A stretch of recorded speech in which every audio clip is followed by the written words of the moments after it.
Already discuss कर लिए।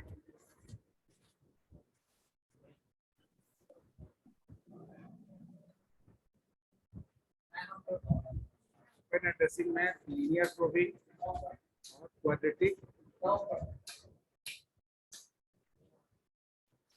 they will discuss double hashing. Double hashing में बेसिकली जो हैश फंक्शन यूज होगा,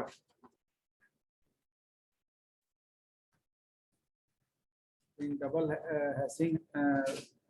हैशिंग का मतलब कि we use two hash function on the basis of which the probe is set. तो जो probe होगा वो दो hash function से सेट होगा।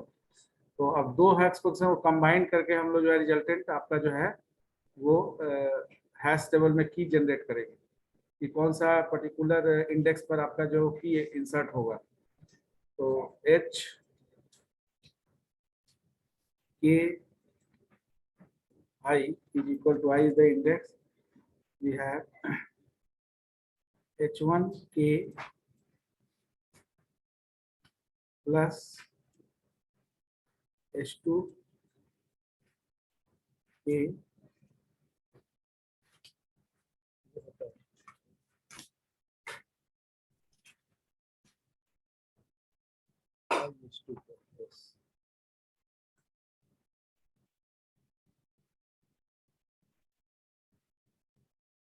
I h2 k mod m। अब यहाँ पर h1k और h2k ये दो डिफरेंट हैश फंक्शन है, ठीक है ना। तो h1k is what? This is the k mod m, and h2k is k mod m dash. Now here you have m dash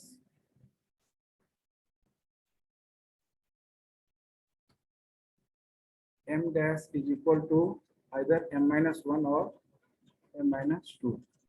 तो अगर m का वैल्यू अगर 11 है या 10 है तो m डैश आपका क्या हो जाएगा, 10 है तो 9 हो जाएगा, 11 है तो 10 हो जाएगा, या 1 आप सब्ट्रैक्ट करके ले या 2 सब्ट्रैक्ट करके, दोनों में से कोई भी यूज कर सकते हैं। तो m का वैल्यू जो भी है उसके बेसिस पर m डैश आपका यूज होगा और दोनों का जो रिजल्टेंट है उसके बेसिस से फाइनल आपका जो है की इंडेक्सिंग जनरेट होगा, ठीक है ना। अब यहाँ पर हम लोग डायरेक्ट जो हैश फंक्शन यूज किए उसमें h1k plus I h2k mod m लिखे। यहाँ जो m है वो एज इट इज रहेगा। तो we just take the same example. Example क्या था वो वाला? कल जो सर होमवर्क किए थे नहीं जो तो कराए थे सर, ये वाला की वैल्यू सर 26 हाँ। तो ये दोनों फंक्शन को जो है, ये दोनों फंक्शन को हम लोग क्या बोलेंगे, ऑक्सिलरी हैश फंक्शन। ऑक्सिलरी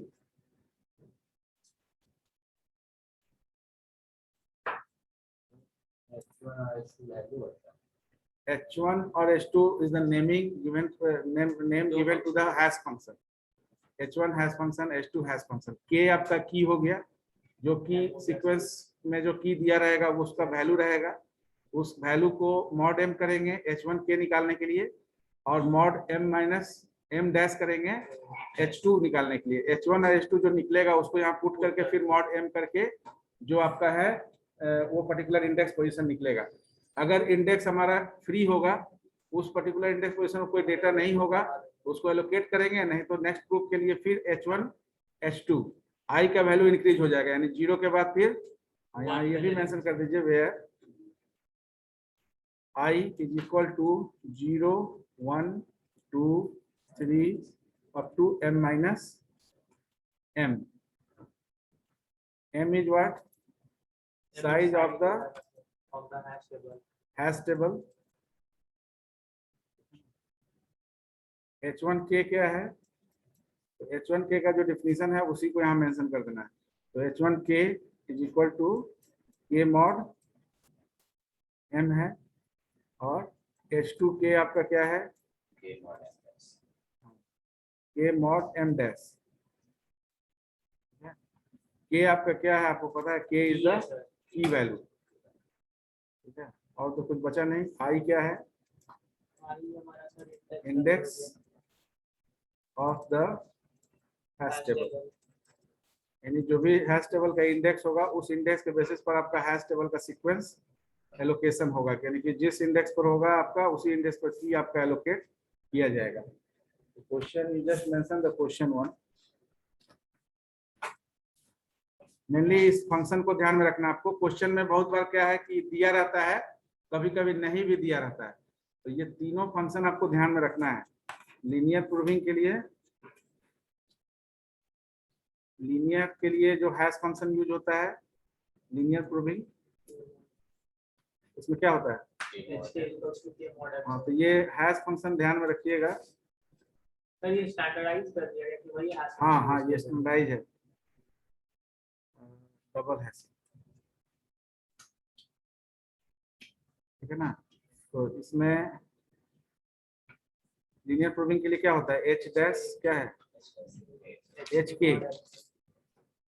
के आई इज इक्वल टू के मॉड एच डैश के मॉड है, मॉड है के मॉडम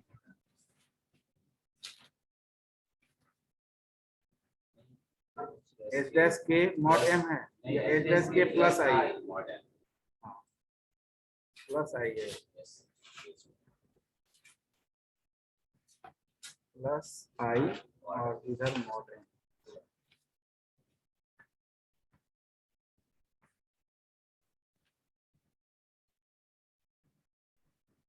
और इसमें एच के एच एच डैश के sir C1 I plus C2 I square I square mod M। इसमें क्वाड्रेटिक तो प्लस आई, तो वो प्लस आई हुआ ना, C1 I plus C2 I square.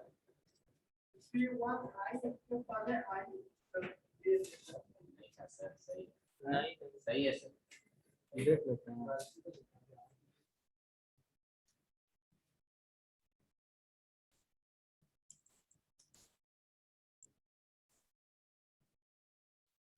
ये तो था वही आपका,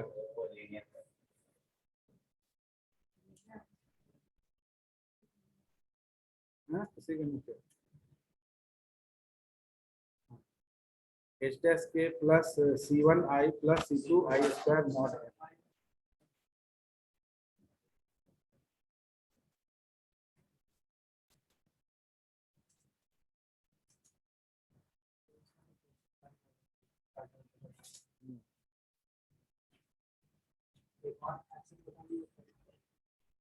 क्वेश्चन तो सर वैसे ही जैसे पिछला सर बनाना चाहिए ना, हाँ हाँ,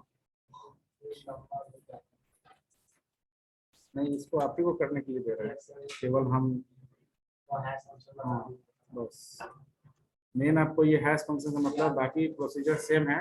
इसमें H1 H2 पार्ट निकालेंगे, उसके बेसिस पर आपका अगर एलोकेशन फ्री मिलेगा, इंडेक्स फ्री मिलेगा, तो नेक्स्ट प्रोब नहीं होगा, नेक्स्ट प्रोब दोनों के लिए होगा, यानी H1 के भी निकालेंगे, H2 के भी निकालेंगे, I का वैल्यू आपका चेंज होगा, तो H1 H2 के का वैल्यू आपका चेंज होगा, सेम रहेगा, हाँ, केवल I का वैल्यू चेंज होता जाएगा, ठीक है। तो पहले बार 0 है तो 0 कर देगा, 0 के बाद 1 होगा तो 1 के हिसाब से आपका मॉडिफाई होता चला जाएगा। क्वेश्चन मेंशन कर रहे हैं, सेम ही है शायद, सर सेम है तो उसी को सर बना लगेगा। एक बार वैल्यू बोलो तो 76 26 37 59 21 65 88 हाँ ठीक है, यही है। साइज M11 m है, equal to 11 है सर, C1 का तो C1 और ये यहाँ पर दिया हुआ है, H1K मतलब सेम क्वेश्चन है आपका, इसमें H1K ये मॉड 11 दिया हुआ है एंड H2K ये दिया हुआ है आपका ये मॉड M-2 लिया गया है। क्वेश्चन में ये मेंशन है, you have to use the value of M and M dash in this manner. जो भी आपका एलोकेशन है, जो पहले जो क्वेश्चन किए थे उसमें H1K K mod 11 करके निकालेंगे, H2K K mod 9 करके निकालेंगे। ठीक है, ये वैल्यू फिक्स हो जाएगा। उसके बाद I का वैल्यू चेंज होगा। अगर जीरो पर प्रोब जो है फिक्स नहीं होता है तो आज जीरो का वैल्यू, जीरो के बाद 1 होगा, फिर 2 होगा, 3 होगा, इस तरह से आगे बढ़ता जाएगा। वैल्यू आपका H1 H2 का जो है वो एक बार आप निकालेंगे वही यूज होगा किसी पर्टिकुलर की के लिए, है ना। जैसे की चेंज होगा तो ये H1K और H2K भी चेंज हो जाएगा। यानी अगर आप 76 को एलोकेट करना चाह रहे हैं तो 76 अगर एक जीरो से नहीं हो रहा है तो फिर 1 में जा रहे हैं, 2 में जा रहे हैं, तो K का वैल्यू हमेशा फिक्स, यानी H1K और H2K पर्टिकुलर की के लिए सेम रहेगा। की जब चेंज होगा तो ये भी चेंज होगा। तो इसमें हैश टेबल का डिफाइन करना है। टेबल तो वही रहेगा जैसे आपका जो वैल्यू क्या है। एक मिनट वो प्रॉब्लम का खाली सीक्वेंस बता दीजिए। 76 26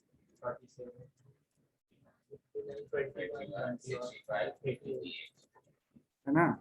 तो इसमें आप सबसे पहले पहला एक स्टेप देख लीजिए। 76 है तो H1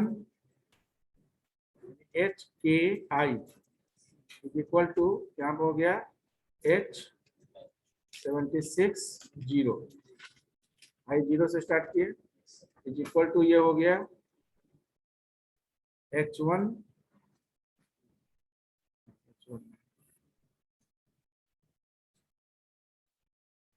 H1K plus H2K I H2K mod M। तो यहाँ पे ही मैं मेंशन कर दीजिए K mod H1K दिया हुआ है ना, तो K mod 11 कर दीजिए प्लस I का वैल्यू 0 है, H2K भी दिया हुआ है आपको K mod 9 mod M का वैल्यू 11। क्वेश्चन में है M equal to 11 size of hash table.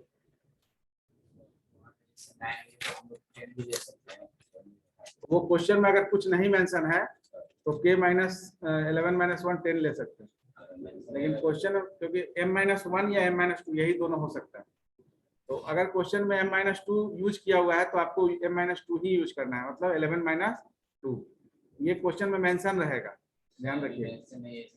हाँ, अगर मेंशन नहीं रहेगा तो H1K mod M का यूज करेंगे K mod M, और H2K के लिए M-1 या M-2 दोनों में से कोई भी ले सकते हैं, लेकिन जो लेंगे उसको थ्रू आउट वही लेंगे, ठीक है ना। ऐसा नहीं कि एक की के लिए M-1 ले लिए, एक के लिए M-2 ले लिए। तो अब यहाँ पर K का वैल्यू 76 mod 11 प्लस ये तो 0 हो जाएगा कोई भी वैल्यू है तो, और mod 11 76 mod 11 10 होगा 66। अच्छा 10 mod 11 10, तो यहाँ पर P10 is free to allocate the P, therefore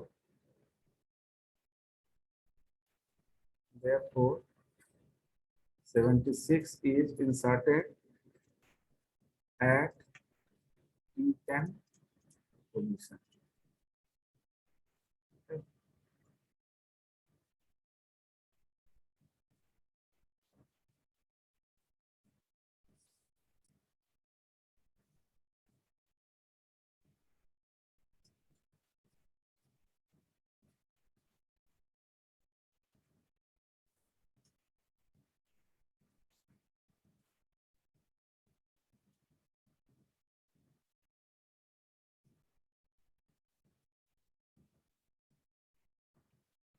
दूसरा करके दिखाइए तो।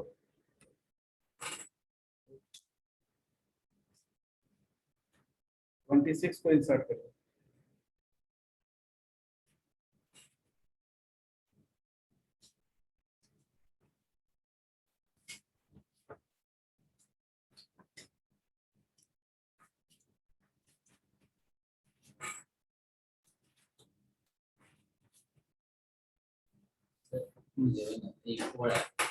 P4 P4 में 26 ठीक है।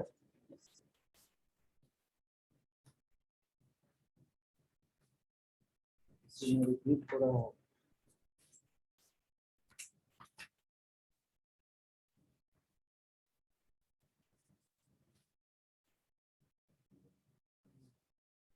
वन में रिपीट होगा।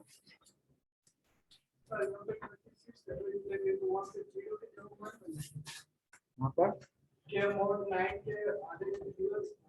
हाँ नहीं समझे, क्या बोले फिर से बोलिए।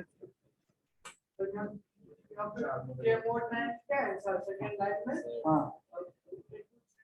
हाँ कहाँ वन जीरो के जगह क्यों? हर की के लिए आपका इंडेक्स जीरो से चेक होगा।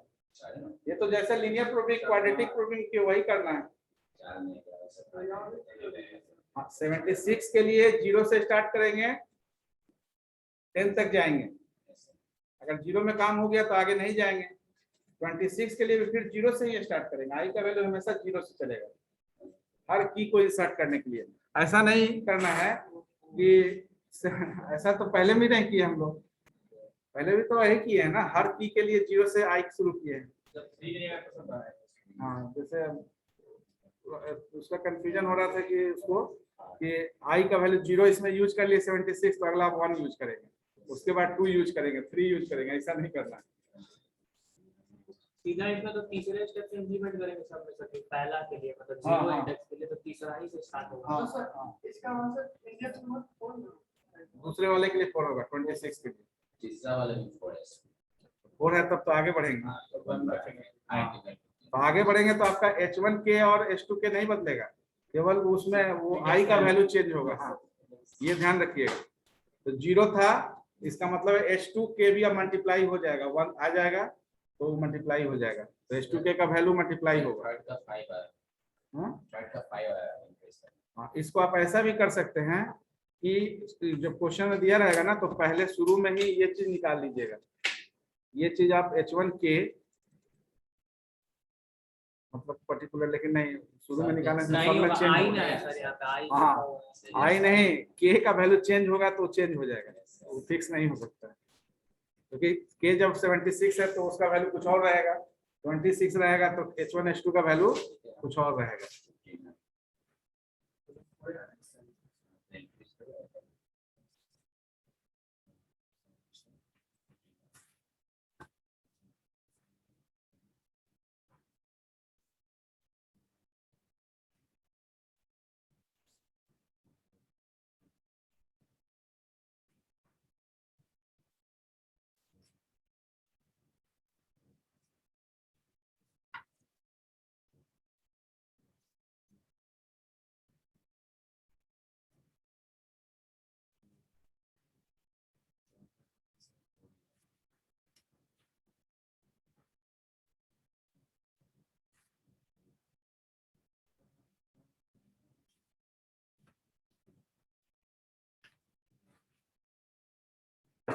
कोई बनाया ऑनलाइन?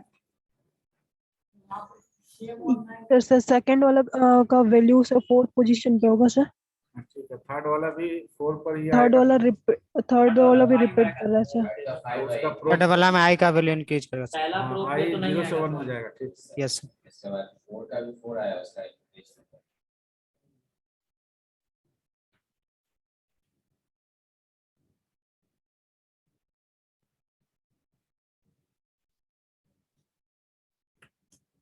आई थिंक दैट ये हो जाएगा। Yes, sir. Yes sir. इसको कंप्लीट करिएगा।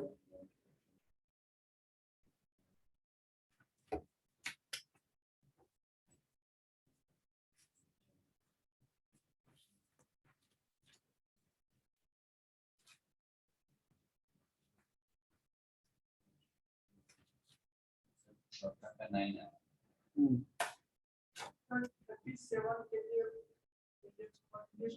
हाँ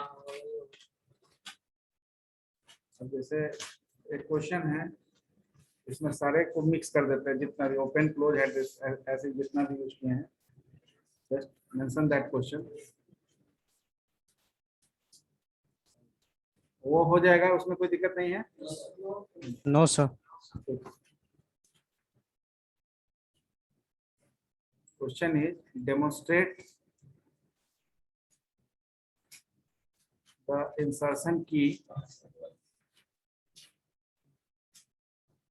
insertion keys 73, 45, 37, 65, 77, 88, 100, 121 into a hash table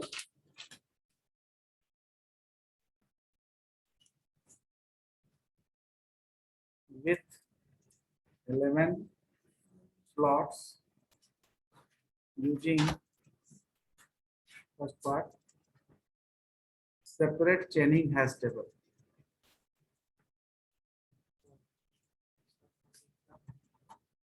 Separate chaining hash table B, ये आपका क्लोज एड्रेसिंग हो गया। सेपरेट चेनिंग हैश टेबल या क्लोज्ड एड्रेसिंग भी रह सकता है, closed addressing,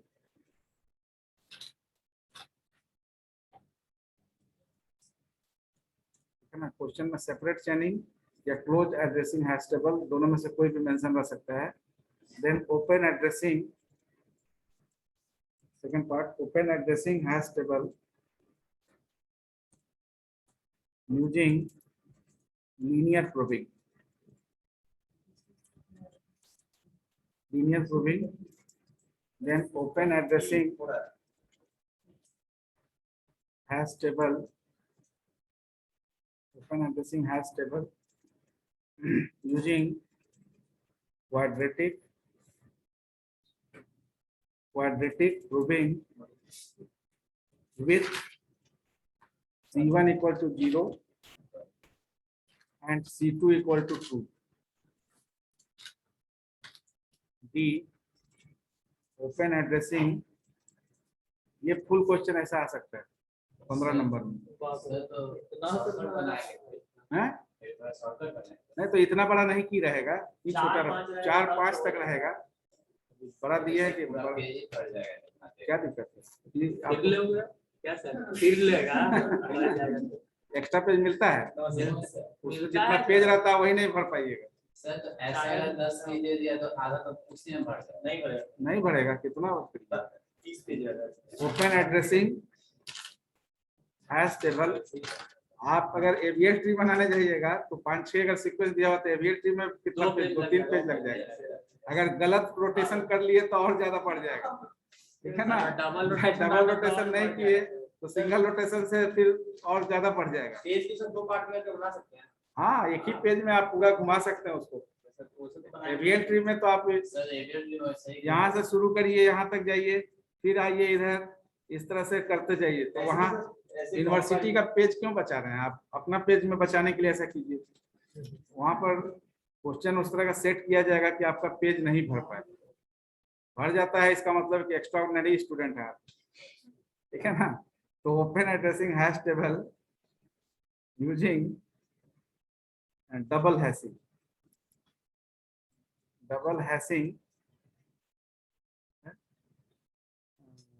where h1 k is equal to k mod 11 and h2 k is equal to k mod 10, ठीक है। अगर ये 2 सेक्शन नहीं दिया हुआ है तो ये तो सेक्शन आपका फिक्स है, इस सेक्शन में आपके पास 2 वेरिएशन है, उस चीज को भी ध्यान में रखिएगा क्योंकि कभी कभी नहीं रहेगा। तो h1 k तो आपका फिक्स रहेगा, k mod m, जहाँ पर m आपका size of the hash table है, H2K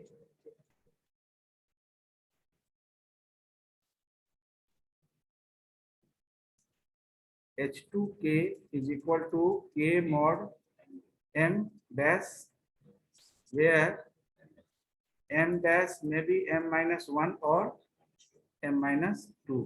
तो आपके पास M minus 1 और M minus 2 दोनों प्रोविजन है, अगर ये चीज क्वेश्चन में मेंशन नहीं है। Complete 15 marks.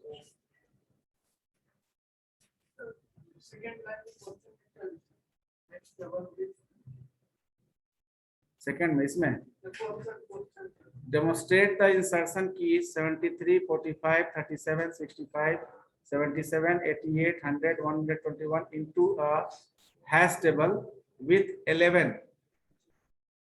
slots। ये 11 एक्चुअली क्या है, m is equal to 11 है। 11 slots मतलब जो आपका टेबल होगा उसमें 11 इंडेक्स होगा। तो 0 से अगर इंडेक्सिंग शुरू करते हैं तो 10 तक जाएगा। इसको कंप्लीट एक बनाइएगा। और इसके पहले कुछ क्वेश्चन दिए थे आपको, उसका सबमिशन डेट नहीं था क्या? नो सर, बनाए। पिछले दिन वाला। हाँ। तो दोनों को लीनियर प्रोबिंग और क्वाड्रेटिक प्रोबिंग दोनों करना था उसमें। हाँ, तो असाइनमेंट 2 है, वो असाइनमेंट 1 है, दोनों को बता देते हैं। ट्यूसडे को कौन देना? ट्यूसडे को सर। हाँ, 14 सितंबर दोनों, हाँ, ऑफलाइन में जमा कीजिएगा। और कोई मतलब स्टिक फाइल ही नहीं, स्टेपल करके दीजिएगा, ठीक है ना? जो लिखिएगा उसको स्टेपल करके जमा कर दीजिएगा। ऑफलाइन मोड में, ये ऑनलाइन नहीं जमा करना है। हो सकता है कि यूनिवर्सिटी अगर आपको भी प्रमोट करे तो वो सब असाइनमेंट को के बेसिस पर मार्किंग होगा, है ना? तो ये क्वेश्चन है, करिएगा कंप्लीट। इसमें पेज भरेगा आपका, व्हाइट शीट यूज कीजिएगा, ठीक है ना?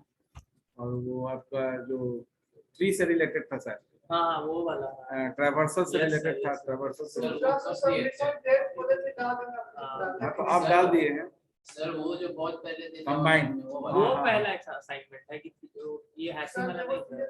नहीं, हैशिंग वाला दूसरा है, अच्छा, और पहला ये वाला दूसरा लिख दिया आपको। नहीं सर, हम सोच रहे थे तो दोनों को दोनों साथ में ले लेंगे 14 तारीख। हाँ, सर दोनों अलग ऑफलाइन ही जमा करना है दोनों। हाँ दोनों को अलग बना के हाँ, यहाँ नीचे में दे दीजिएगा, अटेंडेंस उसमें रहेगा, जमा कीजिएगा तो वहाँ साइन करके जमा कर दीजिएगा। वहाँ पर सीट रहेगा, तो रिसेप्शन पर, ठीक है ना? हाँ, सर हैशिंग खत्म हो गया। और चाहिए इसमें नहीं एक मतलब- रीहैशिंग है, ठीक है ना? रीहैशिंग इसमें करते हैं। हाँ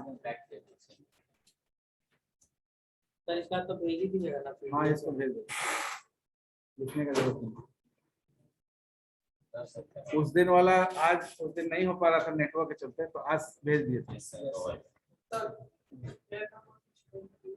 ए नंबर भूल गए क्या? हाँ हाँ हाँ, सेपरेट चैनिंग हैश टेबल। इसका भी सर आप पीडीएफ भेजे हैं तो करने में से पेपर से सेपरेट चैनिंग का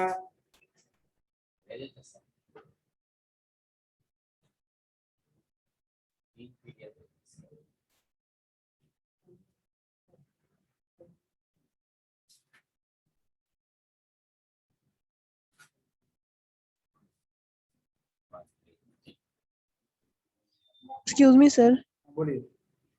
सर दोनों असाइनमेंट मतलब कि कंबाइन करके सबमिट करना है या दोनों का अलग अलग होगा? अलग अलग एक ही साथ क्लिक कर दीजिएगा, स्टेपल एक साथ कर दीजिएगा, ऊपर में असाइनमेंट 1 असाइनमेंट 2 रहेगा। Okay sir, thank you.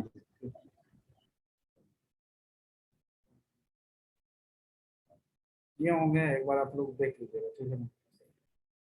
Separate चेनिंग में हम लोग बताए थे, सेपरेट चेनिंग में आपका लिंक लिस्ट क्रिएट होता है, ठीक है ना? हर नोड दूसरे नोड का सर हर एक उसमें तो कोई फार्मूला ही नहीं था, सिर्फ ऐड के 1 से करते। हाँ,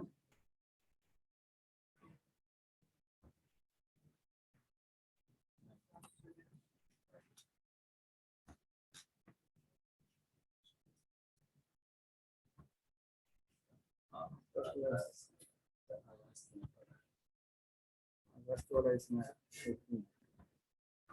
कल उस समय आपका कंप्यूटर भी जो था ना हार्ड डिस्क करप्ट कर गया था। हाँ, करने के बाद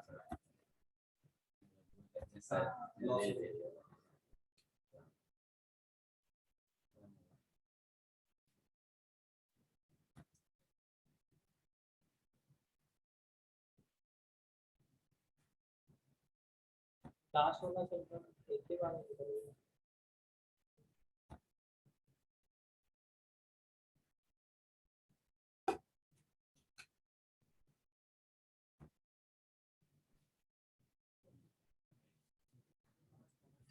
यही यही है ओपन हैशिंग। इसको ओपन हैशिंग बोलते हैं लेकिन क्लोज एड्रेसिंग बोलते हैं, और इसको ओपन एड्रेसिंग बोलते हैं लेकिन क्लोज्ड हैशिंग बोलते हैं, उल्टा है। ठीक है, सेपरेट चेनिंग में हम लोग डिस्कस किए थे, इसके बाद भी एक डिस्कस किए थे। इसमें डायरेक्ट क्या है ना, सेपरेट चेनिंग में अगर कोई पर्टिकुलर इंडेक्स पर कोई वैल्यू आ गया तो उसके बाद आपका की जनरेट हो जाता है। ठीक है, तो वो उसके आगे आपका की जनरेट हो जाता है, ये डिस्कस किए थे। जैसे देखिए एक आपका है चेन हैश टेबल, तो यहाँ पर जो आपका हैश फंक्शन है के मॉड 9 आपका स्लॉट्स है, तो 9 स्लॉट्स है, तो इसमें हाँ के ये इतना की दिया हुआ है जिसको एलोकेट करना है, के इक्वल टू 5, एच के इक्वल टू 5, 5 और 9 है सर, I mod 9 के इक्वल टू 5। अच्छा, के इक्वल टू 5 यहाँ की वैल्यू लिया हुआ है, तो पहला की आपका 5 है, तो पहला की आपका 5 लिया हुआ है, फिर एच के इक्वल टू H5, तो एच के इक्वल टू H5 में 5 mod 9 किया 5, T5 एलोकेट कर दिया आप इसमें। T5 एलोकेट करने का मतलब है 5 कहाँ गए, हाँ 5 में आपका ये एक सिंगल लिंक लिस्ट क्रिएट हो गया। ये वाला नहीं शेयर किए क्या आपको? सर ये पूरा सब लिख दिया था। हाँ हाँ ठीक है, तो ये एक आपका लिंक लिस्ट, इसमें क्या चेन टेबल में क्या है, सेपरेट चेन टेबल में आपका लिंक लिस्ट क्रिएट होते जाता है। अब अगर किसी सेम की इंडेक्स पर, अगर सेम इंडेक्स पर कोई दूसरा की आ गया तो उसमें आगे बढ़ जाते हैं। हाँ, जैसे यहाँ पर 10 के बाद 19 आ गया तो 19 के बाद 28 आ गया तो आगे लिंक करते न्यू नोड क्रिएट हो जाता है हाँ सर। न्यू नोड क्रिएट करते जाएंगे। लेकिन इसका डिमेरिट क्या है, ये आपका हैश टेबल से बाहर इंडेक्स क्रिएट हो रहा है, यानी आपका जो सेपरेट चेनिंग का डिमेरिट ये है कि you have to create index मतलब node outside of the hash table. तो अब जितना है उतना जोड़ तो सकते हैं, लेकिन ये आउटसाइड है। इसी को ओवरकम किया गया 3 मेथोडोलॉजी को यूज करके ओपन एड्रेसिंग में। ठीक है ना, ओपन एड्रेसिंग में आपका जो की वैल्यू है उसी में एलोकेट हुआ वेरियस प्रोब्स के थ्रू, लीनियर प्रूविंग में, क्वाड्रेटिक प्रूविंग में और डबल हैशिंग में। हेलो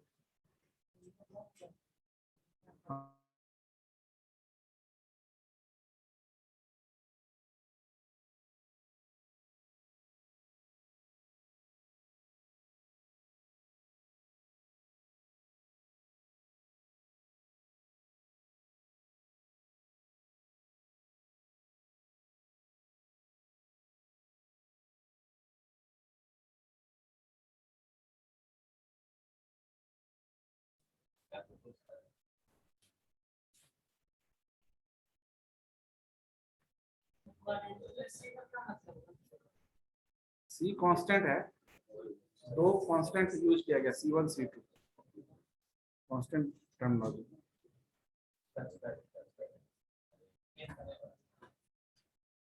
सर आप तो खाली सर कॉम्प्लेक्सिटी का एल्गोरिथम बचा है सर, ग्राफ का सर बराबर ग्राफ का BFS DFS एक क्लास में हो जाएगा। BFS सर उसको क्या बोला जाता है?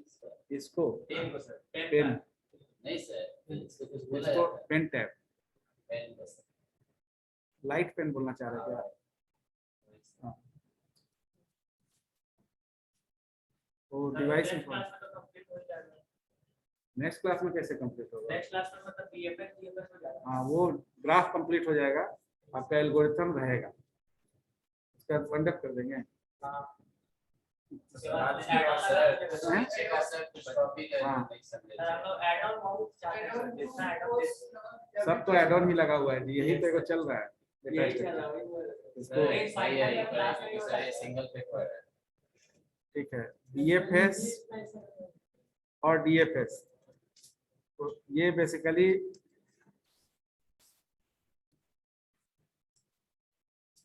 ग्राफ आप पढ़ चुके हैं। तो ग्राफ में ट्रैवर्सल एल्गोरिथम, जैसे ट्री में आपका ट्रैवर्सल एल्गोरिथम था, तो ग्राफ में ये 2 ट्रैवर्सल एल्गोरिथम वो पढ़ना है ना।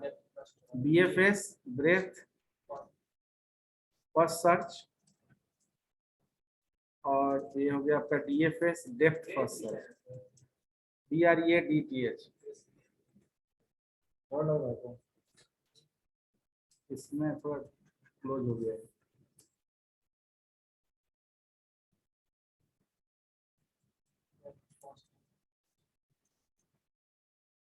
तो इस 2 टर्मिनोलॉजी को समझने के लिए 2 स्ट्रक्चर आपको देखना है, ठीक है ना। स्टैक और क्यू के थ्रू ये इम्प्लीमेंट होगा आपका जो ट्रैवर्सल है। ट्रैवर्सल का मतलब already you know that the listing of the particular, हाँ, तो breath first search and depth first search. तो स्टैक और क्यू बोलने का मतलब ये है कि स्टैक आपको पता है LIFO मैनर में काम करता है, और ये हाँ, तो ये 2 मेथडोलॉजी जो है इसको यूज किया जाएगा इसमें। तो स्टैक और क्यू का कॉन्सेप्ट इसको हम लोग डिस्कस करेंगे, इसको एक बार पढ़ के आइएगा। ब्रेथ फर्स्ट सर्च और डेप्थ फर्स्ट सर्च, ये दोनों टेक्निक कहीं से पढ़ के आइए, रिसोर्स का कमी नहीं। पढ़ के आने का मतलब है कि जब डिस्कस करें तो आपको समझ में आए। एक बार टॉपिक देख के आइए, पढ़ाया नहीं है, यही टॉपिक बचा हुआ आपको। इंटरनल नहीं, एक्सटर्नल में आया। हम भी पूछते हैं इसको, लेकिन चूंकि ये डिस्कस नहीं था इसलिए इसको नहीं पूछे। ये इंपॉर्टेंट क्वेश्चन है ना। कभी कभी केवल शॉर्ट नोट्स रहता है ट्रैवर्सल एल्गोरिथम, ठीक है ना। ग्राफ ट्रैवर्सल एल्गोरिथम क्वेश्चन रहेगा, ग्राफ ट्रैवर्सल एल्गोरिथम, इसमें शॉर्ट नोट्स, ठीक है। तो इसमें शॉर्ट नोट्स में आपको ये दोनों बताना पड़ेगा। प्रोग्रामिंग से जब आप इंप्लीमेंटेशन करते हैं डेटा स्ट्रक्चर का, तो ज्यादातर से इंप्लीमेंटेशन ऑफ लिंक लिस्ट करके टॉपिक्स को ज्यादातर करते हैं सॉर्टिंग करते हैं। ट्री एंड ग्राफ का सर लेंथी जाता है प्रोग्राम सर। नहीं, कोई लेंदी आप किए नहीं है, इसलिए ट्री और ग्राफ में लेंदी नहीं जाता है। ट्री और ग्राफ में आप बोलिएगा तो इम्प्लीमेंट करके दिखा देंगे। ट्री और ग्राफ में बेसिकली ये कहिए कि रिकर्सिव को हम लोग प्रीफर ज्यादा करते हैं, रिकर्सिव प्रोसीजर। हाँ, ट्री में ट्री ट्रैवर्सल एल्गोरिथम पढ़ेगा ना। तो ये जो आप LVR, LRV है ना, और VLR, ये 3 ट्रैवर्सल एल्गोरिथम पढ़े होंगे। तो लेफ्ट राइट वैल्यू या नोड का पोजीशन, रूट आपका अगर बीच में है,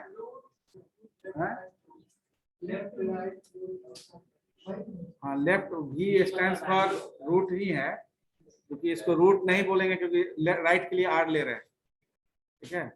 तो ये तीनों ट्रैवर्सल को रिकर्सिव फंक्शन के थ्रू इंप्लीमेंट करना आसान है, क्योंकि रिकर्सिव में आप क्या कर रहे हैं, रिकर्सिव में केवल प्रोसेस दिखा रहे हैं। यानी कि LVR अगर आपको लिखना है तो LVR में क्या है, लेफ्ट है, तो ये क्या है, traverse, generally mention traverse left sub tree in order, ठीक है ना। देन प्रोसेस रूट, जो भी अगर भी दे रहे हैं तो प्रोसेस रूट भी, and then traverse right subtree in order. अब ये आपका ये जो आप जो एल्गोरिथम लिख रहे हैं, ये आपका सिंपली क्या है, ये रिकर्सिव एल्गोरिथम। इसका जो आपका iterative algorithm little bit complex होगा। ये 3 लाइन में काम हो गया, जहाँ प्रोसेस है वो प्रोसेस हो रहा है, बाकी आप उसी फंक्शन को फिर से कॉल कर ले रहे हैं। इन ऑर्डर लिखने का मतलब है इन ऑर्डर में जो पैरामीटर लिए उसी को कॉल कर ले रहे हैं। लेफ्ट जो है पैरामीटर और यहाँ राइट पैरामीटर डाल के। तो ये लिखना आसान है। अब यही सीक्वेंस को ऊपर नीचे करके ये तीनों एल्गोरिथम हो जाता है आपका।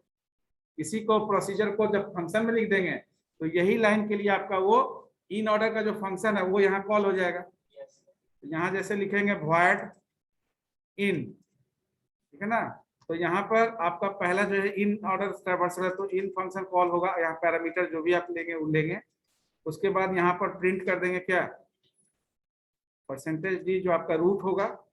यानी रूट क्या होगा, यहाँ पर जो नोड बनाए होंगे उस नोड का जो आपका वेरिएबल होगा उसके थ्रू रूट एक्सेस होगा। यानी इन्फो पार्ट नोड में क्या होगा, इन्फो पार्ट होगा ना। तो हाँ, तो यहाँ पर ptr मान लीजिए नोड है तो पॉइंटर का इन्फो कर देंगे, ठीक है ना। या रूट का इन्फो या जो भी आप जिस नोड का जो भी नाम आप रखेंगे। और फिर यहाँ पर इन ऑर्डर, यहाँ लेफ्ट है, यहाँ पर राइट है। और ये आपका कंटिन्यूअस चलेगा। लेफ्ट का वैल्यू जब लेफ्ट में जाएगा तो लेफ्ट का वैल्यू भी मॉडिफाई होगा, ठीक है ना। उसमें कंडीशन डाल देंगे कि वाइल उसका नेक्स्ट वो पॉइंटर चेक करके। हाँ, तो ये पूरा इतना ही इन ऑर्डर के लिए काफी हो गया। यहाँ कंडीशन चेक करेंगे if tree is not empty, ठीक है ना। If tree is not equal to null, अगर ट्री नल नहीं है तो ये काम होगा, नल होगा तो नहीं होगा। नल होगा मतलब कि कोई नोड है ही नहीं, नोड है ही नहीं तो ट्रैवर्स लेफ्ट राइट और रूट प्रोसेस कुछ भी। इसको रिकर्सिवली कैसे करें, मतलब ये तो आप फंक्शन लिखेंगे सर, हम इन ऑर्डर का तो फंक्शन ही तो रिकर्सिवली लिखते हैं। और यहाँ पे एक ही बार कंडीशन चेक करेगा फिर अंदर आएगा। एक बार कैसे चेक करेगा, यहाँ पर आप फंक्शन के अंदर फंक्शन कॉल कर रहे हैं ना। यहाँ पैरामीटर नहीं लिया अभी, सिंपली हम केवल आपको उसको स्टेप्स दिखाए। यस सर, फिर ऊपर समझ आएगा। हम इसका शेयर कर देंगे आपको, ये फंक्शन कैसे लिखते हैं, क्यों रिकर्सिव है, ठीक है ना। आइटरेटिव आपके लिए कॉम्प्लेक्स हो जाएगा, आइटरेटिव प्रोसीजर कॉम्प्लेक्स हो जाएगा, ठीक है। दूसरा जो है इसको डिस्कस करने के बाद हम लोग डिस्कस करेंगे, इंपॉर्टेंट टॉपिक है ये, algorithm complexity, types of algorithm. हाँ, जब बोलते हैं ना कि ये डिवाइड एंड कंक्वायर, क्विक सॉर्ट करते हैं, बाइनरी सर्च करते हैं, तो वो वेरियस टाइप्स ऑफ एल्गोरिथम होता है। डिवाइड एंड कंक्वायर, ग्रीडी एल्गोरिथम, ठीक है ना। और भी होता है, 4-5 तरह का आपका एल्गोरिथम होता है। फिर आपका जो है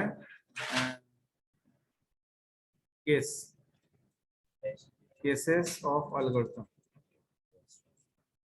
ठीक है ना। तो बेस्ट, वर्स्ट, एवरेज।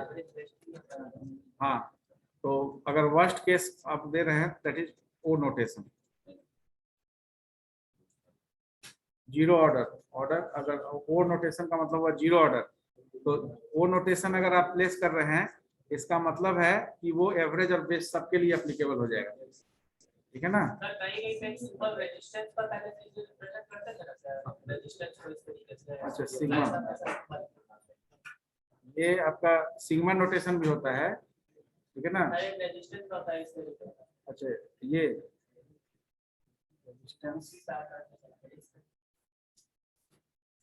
होता है, इसमें ऑर्डर थीटा नोटेशन भी होता है, गामा नोटेशन भी होता है, लेकिन ओ नोटेशन को हम लोग प्रीफर करते हैं। जैसे ओ एन स्क्वायर,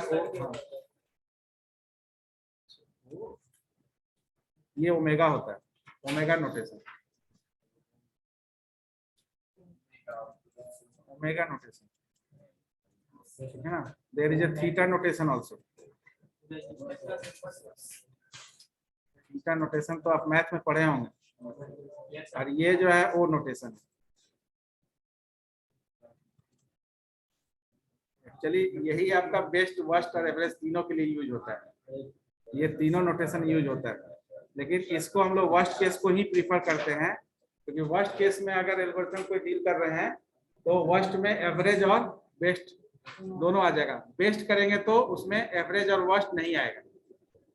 जैसे वो ऑर्डर 1 अगर है तो ऑर्डर 1 है, बहुत हंस रहा विकास, क्या है तबीयत ठीक है ना।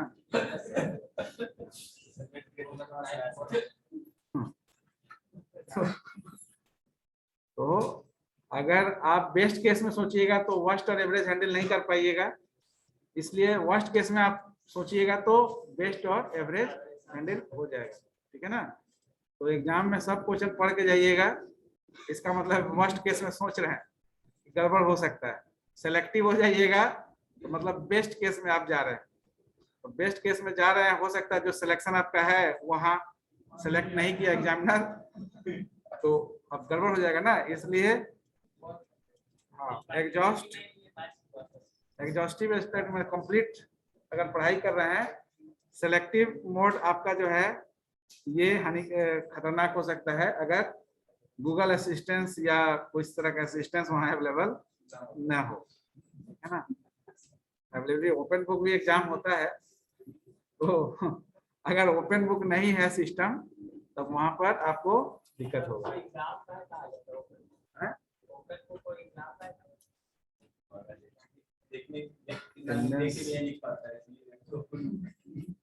नहीं, मेडिकल में तो होता है ओपन बुक एग्जाम। फायदा होता है, बहुत सारा टर्मिनोलॉजी होता है ना जिसको आप याद नहीं कर सकते। ओपन बुक है तो उसको